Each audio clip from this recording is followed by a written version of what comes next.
Well, the Browns held training camp practice today, but the real news of the day happened before practice even started. A GQ interview with Baker Mayfield came out, and he had some things to say about Daniel Jones, a wide range of topics. And then also Odell Beckham had something to say, Mary Kay and Scott, about the trade to Cleveland, saying that the Giants had better offers for him, traded him here basically so that he could just die. So I think this is a reminder, Mary Kay, that these guys are real superstars. Everything that they say is going to make headlines, especially when they say things like that. Right, and it was an opportunity for Freddie Kitchens to stand up there and to defend both Baker Mayfield and Odell Beckham Jr. He did that today. He will always do that. He basically said, it doesn't matter. None of these people wear orange and brown. And we are going to block out the noise, pull together, and not let anyone derail us from our mission this season.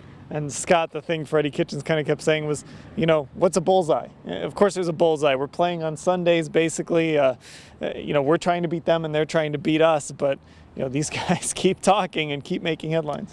Yeah, and it's not so much that they're going to maybe draw attention from the other teams. It's everything around those other teams. It's, we're talking about it. Other media outlets are going to be talking about it. And when you have two big-time celebrities on your team, they're getting GQ interviews. Cody Kessler wasn't getting these interviews.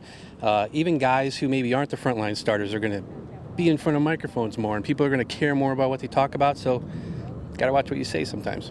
Yeah, a lot of GQ interviews. I don't know when you guys are doing your GQ interviews, but I know I don't have one coming up. But again, it just speaks to how the profile of this team too has elevated. Yeah, and you know what?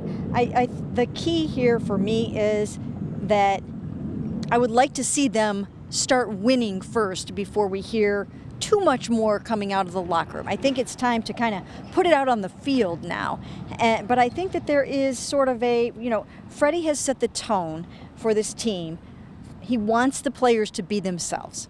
And when you do that, you kind of open yourself up for this sort of thing. So as they move forward, they're going to have to decide. Do they need to ask these guys to tone it down a little bit, or are they totally fine with all of this? And the reality, of course, Scott, is, if they win, maybe it's not going to matter, but if they lose, this stuff is going to come back.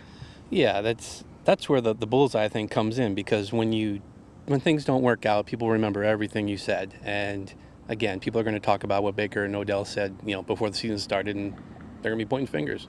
All right, so Baker and Odell making headlines before we even stepped on the field today. We will have coverage of that. We have coverage of practice, too. There actually was a practice, and some players talked today, too. It's all at cleveland.com/Browns.